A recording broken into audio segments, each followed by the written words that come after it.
Monday through Friday, I work at the University of Michigan in Henry Ford Health Systems. I work 3 days at Henry Ford and 2 at U of M, and I'm a nurse anesthetist. I put people to sleep for surgery every day, and so I do that 50 hours a week. Then I lead biannual medical mission trips to Kenya with my colleagues from U of M, Henry Ford, the DMC in Beaumont, and St. Joe's in Ann Arbor.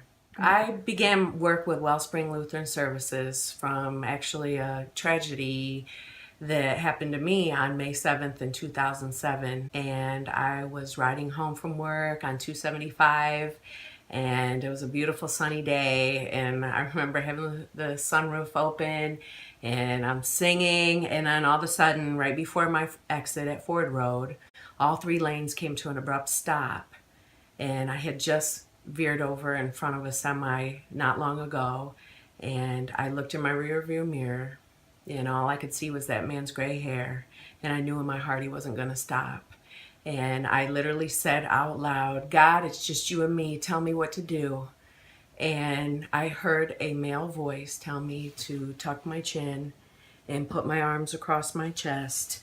And as soon as I did that, that 17-ton semi rammed into the back of my SUV, and we were in a 7-car pileup.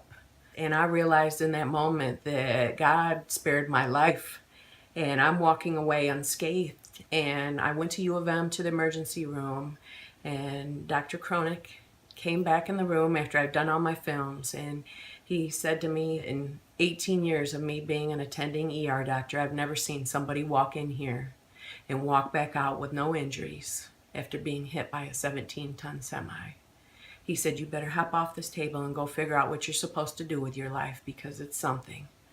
And when I finally asked God, "Why do you have me here? What do you want me to do? Because obviously it's for something."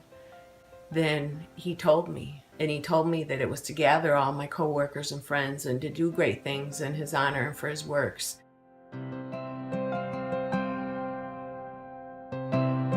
Just being with those kids, it tugged at my heart to think that they didn't have the same mom and dad that I had, and that they were living in a residential center with a whole bunch of other kids that weren't privileged and had the support system. And it just, God laid it on my heart that this is what I was supposed to be doing. And so I thought, they start doing these back to school supply drives and these Christmas giving drives for all the kids. And I thought, I work at 2 of the biggest health systems in Metro Detroit.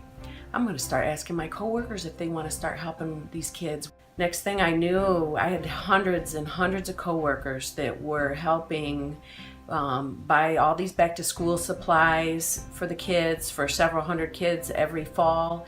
And then at Christmas, we'd sponsor 250 children, and they would spend between $50 and $100 on each child. And it's just evolved over the last 10 years, and now I've had thousands of people help sponsor these kids.